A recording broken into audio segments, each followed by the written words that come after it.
오늘 우리에게 주신 하나님의 말씀은 누가복음 11장 1절에서 13절까지 말씀입니다. 예수께서 한 곳에서 기도하시고 마치심에 제자 중 하나가 여짜오되 주여 요한이 자기 제자들에게 기도를 가르친 것과 같이 우리에게도 가르쳐 주옵소서. 예수께서 이르시되 너희는 기도할 때에 이렇게 하라. 아버지여 이름이 거룩히 여김을 받으시오며 나라가 임하시오며 우리에게 날마다 일용할 양식을 주시옵고 우리가 우리에게 죄 지은 모든 사람을 용서하오니 우리 죄도 사하여 주시옵고 우리를 시험에 들게 하지 마시옵소서 하라. 또 이르시되 너희 중에 누가 벗이 있는데 밤중에 그에게 가서 말하기를 벗이여 떡 세 덩이를 내게 구워달라. 내 벗이 여행 중에 내게 왔으나 내가 먹일 것이 없노라 하면 그가 안에서 대답하여 이르되 나를 괴롭게 하지 말라. 문이 이미 닫혔고 아이들이 나와 함께 침실에 누웠으니 일어나 내게 줄 수가 없노라 하겠느냐. 내가 너희에게 말하노니 비록 벗됨으로 인하여서는 일어나서 주지 아니할지라도 그 간청함을 인하여 일어나 그 요구대로 주리라. 내가 또 너희에게 이르노니 구하라 그러면 너희에게 주실 것이요 찾으라 그러면 찾아낼 것이요 문을 두드리라 그러면 너희에게 열릴 것이니 구하는 이마다 받을 것이요 찾는 이는 찾아낼 것이요 두드리는 이에게는 열릴 것이니라. 너희 중에 아버지 된 자로서 누가 아들이 생선을 달라 하는데 생선 대신에 뱀을 주며 알을 달라 하는데 전갈을 주겠느냐.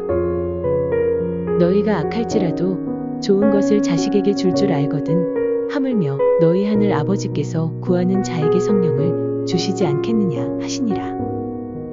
아멘. 요즘 기도 제목이 있으신가요? 뭐에 대해서 기도하고 계십니까? 또 하나 묻고 싶은 거는 하나님 앞에 기도하면 응답이 잘 되시나요? 어떠신가요? 기도는 항상 어떻게 보면 우리에게 숙제와 같이 느껴질 때도 있고 또 우리도 기도하는 경우가 언제 기도를 절실하게 하죠? 위기 상황 가운데 어려움이 닥칠 때, 힘든 일이 닥칠 때 우리가 기도합니다. 그러나 기도는 우리의 호흡이라고 이야기하시는 것도 우리 신앙에서 굉장히 중요한 역할을 감당하는데요. 오늘 말씀 11장 1절 말씀에 보면 예수님께 제자들이 기도를 가르쳐 달라라고 요청을 합니다. 그런데 그냥 기도를 가르쳐 달라라고 요청하면 좋을 것 같은데 그 앞에 요한이 자기 제자들에게 기도를 가르친 것과 같이 자기들도 기도를 가르쳐 달라라고 이야기를 하고 있습니다. 최소한 우리는 이 이야기에서 두 가지를 알 수 있어요. 한 가지는 요한이 제자들에게 기도를 가르쳐 줬는데 그렇죠? 그 제자들이 기도하는 모습이 독특해서 사람들이 안다라는 거죠. 그러니까 요한이 제자들에게 기도를 가르친 것과 그리고 그 기도하는 모습을 다른 사람들이 알고 있다. 알게 기도한다. 라는 것을 우리는 알 수가 있습니다. 마치 이런 것과 똑같습니다. 우리가 식당에서 밥 먹기 전에 어떻게 하시죠? 밥을 먹나요? 밥을 먼저 먹습니까? 국을 먼저 먹습니까? 반찬을 먼저 드십니까? 기도를 먼저 하신가요? 습관적으로 우리는 눈을 감고 잠깐 기도하죠. 그렇게 기도하는 사람을 보고 저 사람은 교회를 다니는구나 라는 것처럼 저 사람은 요한의 제자구나 라는 것을 사람들은 기도하는 모습을 통해서 아는 거죠. 예수님도 늘 언제나 기도하시는 분이셨습니다. 그런데 예수님이 기도하시는 때는 한 곳에서 기도하시고 마치심에, 그러니까 예수님 사람들 보지 않는 데서 기도하실 때가 훨씬 많으신 것 같아요. 한밤중에 새벽 미명에 기도의 자리로 나아가서 기도하십니다. 그런데 그 예수님을 붙잡고 우리도 요한의 제자처럼 기도할 수 있도록 기도의 방법을 가르쳐 주십시오 라고 이야기합니다. 제자들 마음 가운데 어떤 마음이 있을까요? 제자들의 출신들이 전부 거의 대부분 갈릴리 지역입니다. 예전에 한양의 사람들과 저 지방에 있는 사람들과 같이 이렇게 딱 놓으면은 수준 차이가 나죠. 저 어렸을 때 제가 관악구 신림동에 살았거든요. 관악구 신림동 정말 못 살, 그러니까 시골과 동일한 삶을 영위해가는 사람들과 같이 함께 살았는데, 신림동에서 강남을 한번 나가본 적이 있습니다. 사람들이 때깔이 다르더라고요. 네. 입는 옷도 달라요. 다른 나라 온 것 같은 느낌이 확 들더라고요. 저 어렸을 때 느낌이. 지금은 지금 순천에 살고 있지만 강남에 가도요, 그 사람이나 나나 그게 그겁니다. 그런데 그때는 얼마나 차이가 나든지. 근데 예수님 때는 얼마나 차이가 났을까요? 굉장히 많이 차이가 났겠죠. 그러니까 자신들이 예수님의 제자라는 것을 드러낼 방법이 없는 거예요.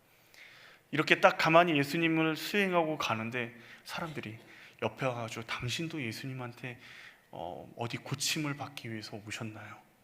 물어보는 거예요. 자기는 예수님의 제자인데, 예수님과 가장 가까운 사람인데, 나 예수님의 제자입니다 라고 이야기해도 에이 설마 이런 반응을 보이니까, 이제 기도하는 모습이라도 좀 예수님 앞에 배워서 독특하게 어느 곳에든지 사람들이 알아볼 수 있게, 내가 기도만 하면 예수님의 제자구나 라는 것을 알아볼 수 있게 해야겠다라는 것이 그들의 마음이었던 것 같습니다. 그런데 겉모습이 중요합니다. 그러나 겉모습보다 중요한 것은 뭐죠? 내용입니다. 여러분, 불교를 믿다가 예수님을 믿은 사람들이, 이제 막 예수님을 영접한 사람들이 어떻게 기도를 할까요? 우리는 조용히 고개를 숙이고 하죠. 근데 그 사람들은 두 손을 간절히 모으고 이렇게 가끔씩 손을 비비시는 분도 계셔요.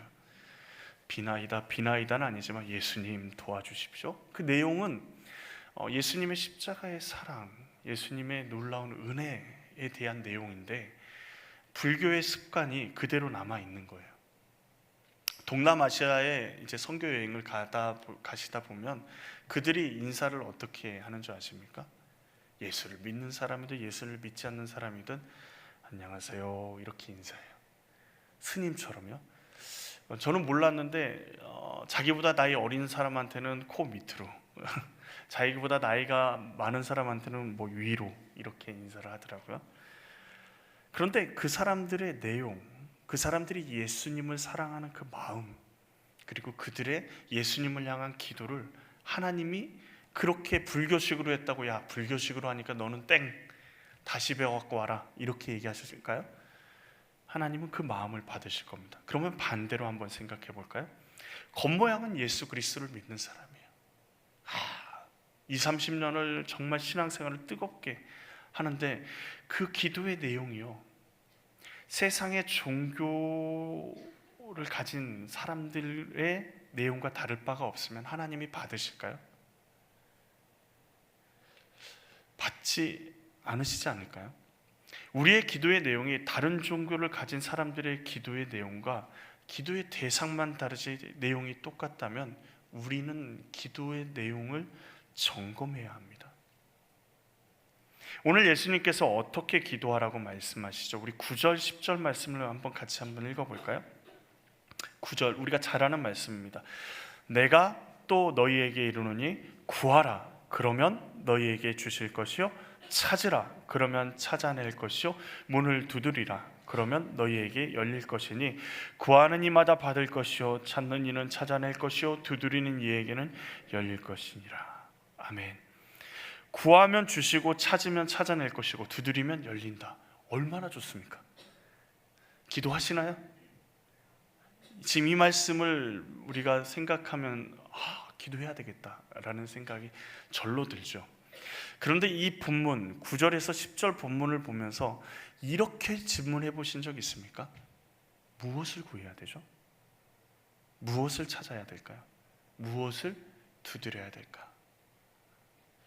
아마도 이 질문을 해보신 분들은 거의 대부분 없을 겁니다. 왜냐하면 무엇을 구해야 되냐고 묻기도 전에 우리에게는 이미 뭐가 있어요? 우리의 기도 제목들이 쌓여 있거든요. 자녀를 위해서 기도해야 되고, 우리의 문제, 여러 가지 상황들을 위해서 기도해야 되기 때문에 그렇죠. 하나님이 해결해 주셔야 될 문제들이 산더미처럼 우리에게 쌓여져 있습니다. 그런데 앞에 서두에서도 얘기했듯이 단순히 구하고 찾고 두드리는 것, 이것만을 주님이 이야기하시는 것이라면 다른 종교의 사람들도 구하고 찾고 두드립니다.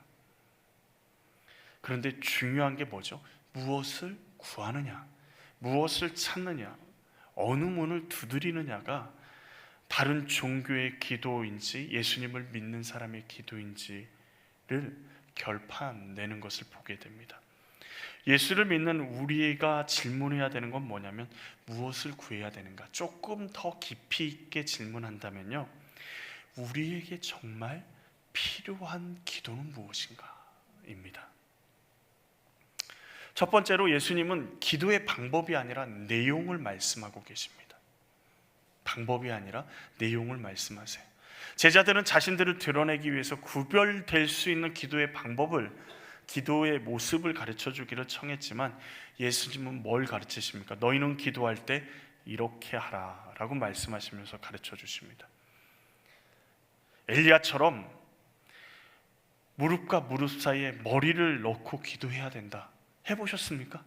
무릎과 무릎 사이에 무릎 꿇고? 안 돼요. 저 같은 사람은 안 되더라고요. 배가 나와서 안 되는지 안 되더라고요. 바리새인처럼 두 손을 높이 들고 시선을 하늘에 두면서 하나님 하면서 그렇게 기도해야 된다라고 말씀하지 않으십니다. 예수님은 기도의 모습을 가르쳐 주시지 않고 기도의 내용을 가르쳐 주십니다. 그 내용이 뭐죠? 우리가 말하는 주님이 가르쳐 주신 기도, 뭐죠? 주기도문입니다. 한번 외워볼까요? 오늘 본문의 그 말씀이 아니라 우리가 외우고 있는 주기도문 한번 외워보죠. 하늘에 계신 우리 아버지, 아버지의 이름을 거룩하게 하시며 아버지의 나라가 오게 하시며 아버지의 뜻이 하늘에서와 같이 땅에서도 이루어지게 하소서. 오늘 우리에게 일용할 양식을 주시고 우리가 우리에게 잘못한 사람을 용서하여 준 것 같이 우리 죄를 용서하여 주시고 우리를 시험에 빠지지 않게 하시고 악에서 구하소서. 나라와 권능과 영광이 영원히 아버지의 것입니다. 아멘. 주기도문이 정말 귀한 기도문입니다. 다 살펴볼 수는 없지만 그냥 딱 대놓고 우리의 하는 기도의 제목과 주기도문을 이렇게 비교해 보면요, 살짝만 비교해도 우리의 기도의 초점이 조금 예수님이 가르쳐 주신 기도와 빗나가고 있음을 보게 되죠. 예수님은요, 우리가 기도할 때 어떤 내용을 가지고 기도해야 하는지를 주기도문을 통해서 가르쳐 주고 계십니다. 주기도문은 예배 끝날 때 하는 기도가 아닙니다. 그래서 어떤 교회에서는요, 새벽 예배를 시작할 때 주기도문으로 시작하는 교회가 있어요. 예배 끝날 때 기도하니, 주기도문 하면 예배 끝나고 가야 될 것 같은 느낌이 드니까 그것을 어떻게든 타파하기 위해서 여러 가지 방법들을 사용하죠. 분명한 사실은 예수님이 기도의 내용을 우리에게 주기도문을, 주님의 기도를 통해서 가르쳐 주고 계시다라는 것입니다. 그러면 두 번째로 예수님은 이 기도한 내용을 알았다면 우리가 어떻게 해야 될까? 끝까지 기도하라 라고 말씀하십니다. 끝까지 기도하라. 주기도문을 가르쳐 주신 이후에 예수님이 똑같은 뉘앙스로 우리가 읽었던 말씀처럼 세 번의 내용을 반복합니다. 구하라, 찾으라, 두드리라. 표현은 다르지만 동일한 내용의 말씀을 강조합니다. 예수님은 우리에게 말씀하세요. 너희에게 필요한 것을 구하라. 너희에게 필요한 것을 찾으라. 너희에게 정말 필요한 것을 찾아서 두드리라 말씀하십니다. 그런데 우리에게 필요한 게 뭐죠? 여러분 아십니까? 나에게 필요한 것이 뭐죠? 그 모든 필요한 것이 주기도문의 기도에 담겨 있다라는 것입니다. 가장 중요한 기도. 그래서 예수님이 지금 하시는 말씀은요, 주기도문에 담겨 있는 그 내용의 기도를 너희가 구해야 된다. 그것을 구하고 찾고 두드리라 라고 말씀하고 계시는 겁니다. 그런데 그렇게 기도하십니까? 어떠신가요? 하늘에 계신 우리 아버지까지는 모르겠습니다. 근데 마치 주기도문을 하면 우리의 기도가 끝날 것처럼 생각되어지기도 하고, 또 그 기도를 붙들고 우리가 기도를 하기가 어려운 이유가 뭐냐면 우리 삶의 당장 눈앞에 문제가 눈앞에 있거든요. 아들이 승진 시험을 앞두고 있어요. 퇴직이 얼마 남지 않았어요. 이제 앞으로 무엇을 해야 될지 모르겠어요. 자녀와의 관계에 문제가 막 생겨요. 부부간의 관계가 문제가 있어요. 그럼 눈앞에 그런 문제들이 우리 앞에 있을 때 어떡하죠? 그 기도가 절로 나옵니다. 현재 우리 앞에 펼쳐진 급한 문제들이 우리 입술을 통해서 우리 마음을 가득 채워서 주님이 가르쳐 주신 기도는 좀 뒤로 물러놓고, 지금 내 기도가 급해요. 주님, 이 기도를 내가 드릴게요. 하나님, 이 기도를 들어주시면 이제 내가 그 주님이 가르쳐 주신 기도를 붙잡겠습니다. 그렇게 기도하지 않으십니까? 그래서 우리는 주님이 가르쳐 주신 기도를 제대로 하지 못합니다. 근데 주님은 그 기도를 끝까지 붙들고 기도하라고, 구하라, 찾으라, 두드리라 말씀하십니다. 주님이 가르쳐 주신 기도를 끝까지 붙들기 위해서는 우리가 해야 될 게 있어요. 우리가 항상 기억해야 될 것이 있습니다. 기도를 하면 우리가 항상 기억해야 되는 것, 우리의 정체성을 정확히 알아야 올바른 기도를 드릴 수가 있습니다. 우리의 정체성이 뭐죠? 최용호 씨, 김삼순 씨 아들, 첫째 아들 최성현. 최용호 씨는 저희 아버지 이름이고 김삼순 씨는 저희 어머니 이름입니다. 그게 저의 정체성일까요? 여러분의 정체성은 뭔가요? 누구누구의 남편, 누구누구의 아빠, 레이 엄마 하면 누구를 얘기하는 거죠? 제 아내를 얘기하는 겁니다. 근데 큰애 엄마 아빠라고 얘기하니까 작은애가 그러죠.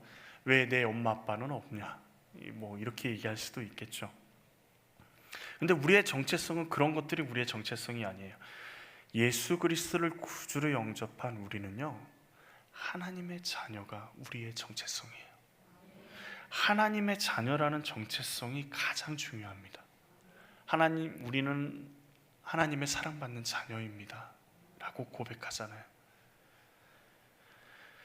예수님은 우리는 하나님의 사랑받는 자녀라 고백하는 우리에게 예수님이 세 번째로 가장 중요한 전제를 말씀하시는데, 하나님이 우리의 아버지 되신다라는 사실을 말씀하고 계세요. 주기도문에서 제일 먼저 고백하는 게 뭐죠? 주기도문 제일 먼저 뭐라고 얘기하세요? 하늘에 계신 누구의 아버지요? 왜 하늘에 계신 우리 아버지라고 할까요? 하나님 천지 만물을 만드시고 이 우주 삼라만상을 운행하시는 하나님 아버지 하면 얼마나 멋있습니까? 무소부지하시고 전지전능하신 하나님 아버지, 하나님 하면 얼마나 멋있습니까? 우리와 언약을 맺으신 하나님, 여호와 하나님, 여호와 라파, 우리를 치료하시는 하나님 하면 얼마나 멋있습니까? 근데 예수님이 가르쳐 주신 기도를 가만히 살펴보면요, 제일 처음에 하늘에 계신 우리 아버지라고 부르고, 그 다음부터 제일 많이 주기도문에 나오는 단어가 뭐죠? 아버지입니다. 예수님이 가르쳐 주신 그 기도를 통해서 하나님이 우리의 무엇이 되는 것을 가르쳐 주세요? 아버지 되심을 가르쳐 주세요. 여기에 세상 사람들과 우리와의 결정적인 차이가 있는 겁니다. 육신의 아버지는 자녀가 생선을 달라 하는데 뱀을 주고, 알을 달라 하는데 정갈을 줄 사람이 없습니다. 오늘 말씀처럼요. 아니 그 반대로 자녀가 뱀을 달라 그러면, 그리고 정갈을 달라 그러면 어떻게 할까요? 생선을 주고 알을 줄 겁니다. 자녀가 악한 것을 달라고 하면 악한 것을 주는 것은 부모가 하는 역할이 아니에요. 좋은 것을 주려고 하죠. 하물며 하늘에 계신 우리 아버지께서 우리에게 악한 것을 주실까요? 그렇지 않으시죠. 하나님은 우리의 기도를 다 듣고 계십니다. 그리고 심지어 응답하고 계십니다. 하나님은 우리의 상황과 형편을 아십니다. 그리고 우리를 위해서 응답하십니다. 그런데 그 응답이 우리가 기도하는 대로, 우리가 원하는 대로가 아니라 하나님이 뭐예요? 좋은 대로, 우리의 형편에 가장 좋을 대로 응답하시는 것입니다. 우리 가끔씩 그러잖아요. 간증하시는 분들이 하나님이 이렇게 기도했더니 이렇게 찰떡같이 응답하시더라. 그런 간증 많이 들으시죠? 그러면 그대로 기도하면 응답이 되시던가요? 어떠신가요? 저는 그렇게 간증하시는 분들을 보면서 제 마음 가운데 해도 안 되던데 왜 하나님은 내 기도만 안 들으실까? 하나님, 제가 목사입니다. 가호가 있지. 제 기도는 좀 10번 중에 한 번은 꼭 들어주셔야 되는 거 아닙니까? 놀랍게도요, 그렇게 간증하는, 하나님의 기도를 정말 잘 응답하신다라고 이야기하며 간증하는 그 간증보다요, 그리고 심지어 그분의 삶 가운데서도요, 하나님 앞에 기도 드리는 것이 내 뜻대로 응답 안 되는 경우가 훨씬 많다라는 거예요. 하나님 고쳐주십시오. 근데 병은 계속 진행이 돼요. 하나님 아픔 없이, 아프지 않고 이 상황들을 겪어낼 수 있도록 도와주십시오. 근데 너무 아파요. 아무것도 생각나지 않을 정도로요. 그럼에도 불구하고 우리가 낙심하지 말고 계속 기도해야 되는 이유는요, 우리의 기도를 듣고 계시는 분이 하나님 아버지시기 때문입니다. 내 뜻대로 내 기도에 응답되는 것만, 우리의 관심을 거기에 두고 하나님이 내가 원하는 대로 응답하셔야지만 된다라고 하나님 앞에 간절히, 그리고 그 응답만을 기다리고 있으면 우리는 절망하고 낙심할 수밖에 없습니다. 그런데 우리가 좀 관점을 바꿔서요, 하나님이 우리 아버지 되세요. 우리는 하나님의 자녀입니다. 하나님이 우리를 사랑하세요. 그러면 하나님과 우리와는 아버지와 자녀와의 관계입니다.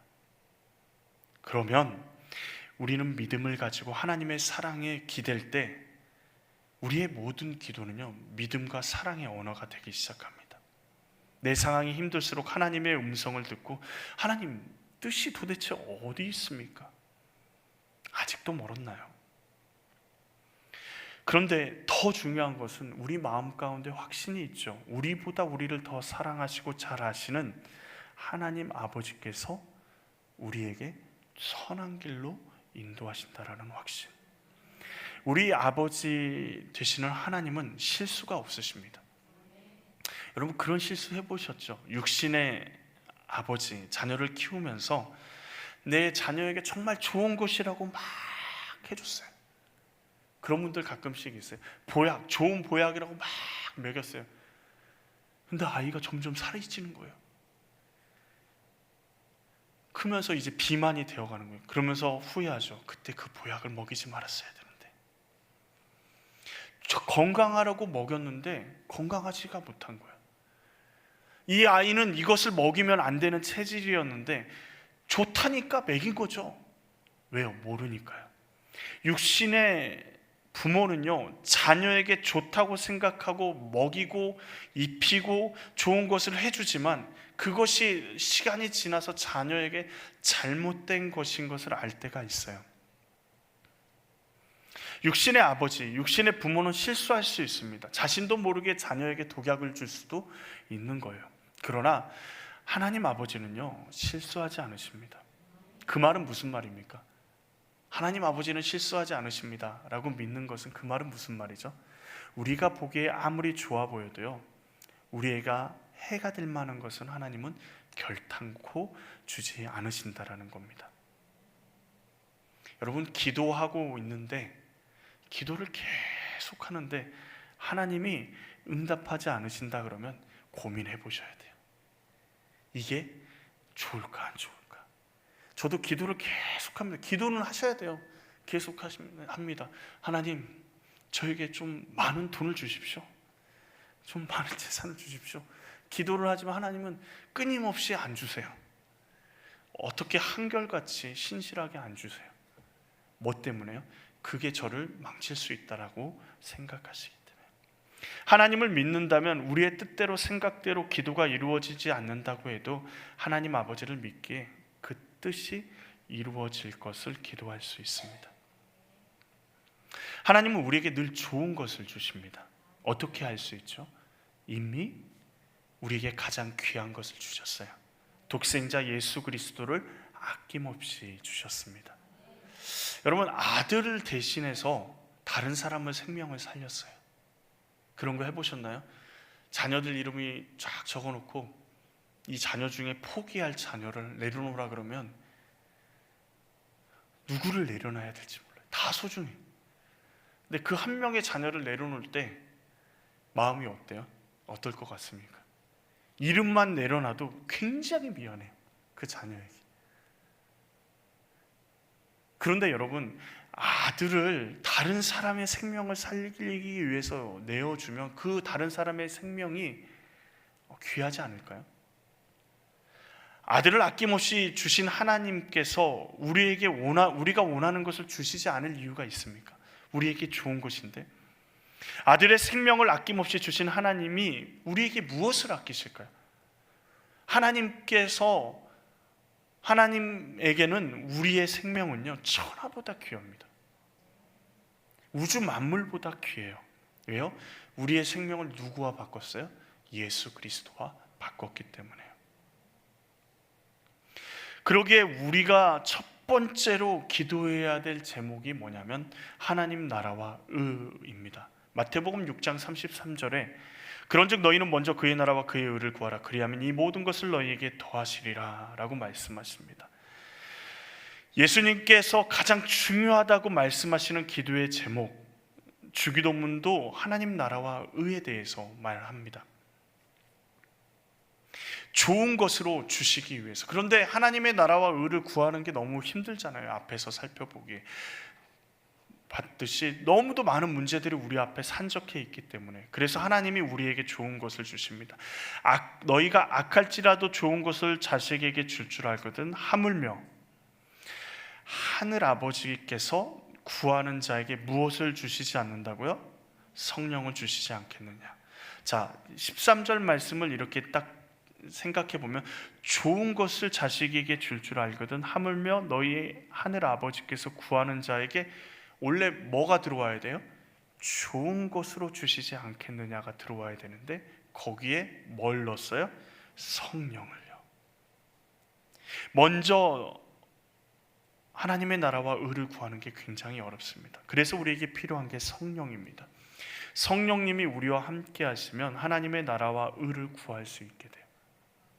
로마서 8장 26절에서 28절 말씀을 보면 이렇습니다. 제가 한번 읽어드릴게요. 여러분도 다 아시는 말씀입니다. 이와 같이 성령도 우리의 연약함을 도우시나니 우리가 마땅히 기도할 바를 알지 못하나. 우리가 기도할 바를 알지 못해요. 오직 성령이 말할 수 없는 탄식으로 우리를 위해서 친히 간구하신대요. 우리의 마음을 살피시는 이가 성령의 생각을 아시나니 이는 성령이 하나님의 뜻대로 성도를 위하여 간구하심이니라 라고 말씀하세요. 하나님의 뜻대로 우리를 위해서 성령님이 간구하신대요.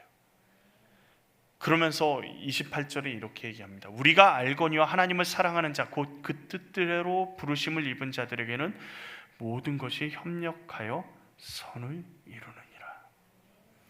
성령님은 우리의 연약함을 도우시고요, 우리를 위해서 하나님의 뜻대로 간구하시고 탄식하시고 간구하십니다. 그것으로 인해서 우리를 모든 것이 협력하여 선을 이루게 만드십니다. 우리 눈에 보기에는요, 굉장히 큰 문제들이 많죠. 요즘에 자녀들이 임신하지 못하는 것 고민하시는 분도 많고, 결혼하지 않는 것에 대한 고민도 많으십니다. 여러 가지 문제들, 예전에 고민하지 않았던 문제들이 우리 가운데 큰 문제로 다가올 때가 많습니다. 그런데 중요한 것은 그때마다 성령님이 우리를 위해서 간구하고 계시다라는 거예요. 우리와 함께. 그러면 우리가 뭘 해야 될까요? 성령님과 함께 하는 것이 필요합니다. 성령님과 함께 끝까지 구하고 찾고 두드리며 하나님 앞에 나아가야 합니다. 그런데 오늘 말씀을 묵상하면서 하나님이 끝까지 인내하면서 구하고 찾고 두드리라고 말씀하시는데, 그 말씀을 계속 묵상하면서 왜 이렇게까지 이야기하실까? 왜 이렇게까지 이야기하실까? 하나님의 마음이 그런 거예요. 예수님의 마음이 그런 거예요. 끝까지 기도하고 포기하지 마라.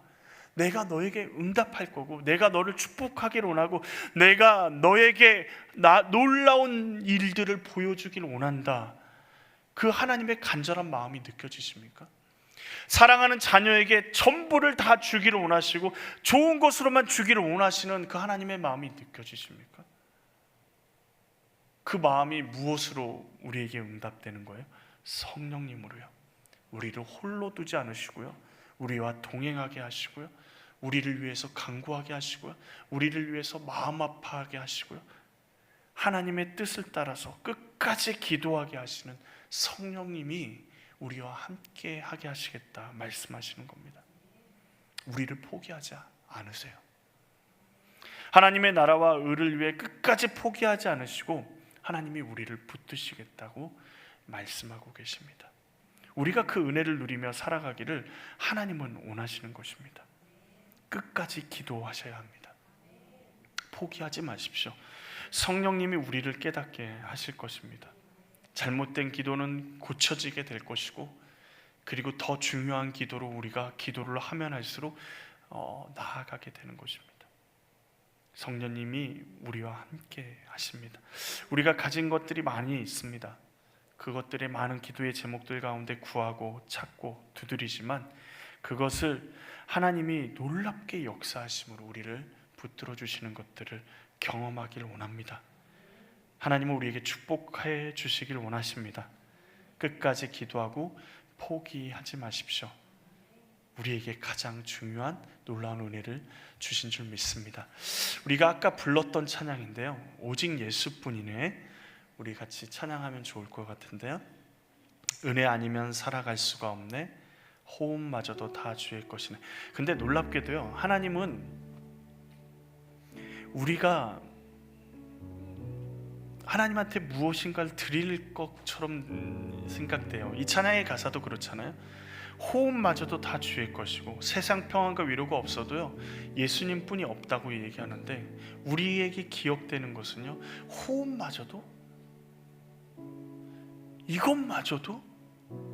이것마저도 하나님 앞에 드려야 돼? 라는 생각이 우리 마음 가운데 먼저 들어요. 근데 예수님만이 나의 전부이십니다 고백하면요, 그것들이 놀랍게, 우리가 하나님 앞에 드렸다라고 생각하는 그 모든 것들이 놀랍게 우리에게 다시 주어지고, 우리가 그것들을 통해서 하나님이 우리를 일어서게 하시고 살아가게 하시고 참된 평안과 위로를 주시는 것들을 경험하게 될 겁니다.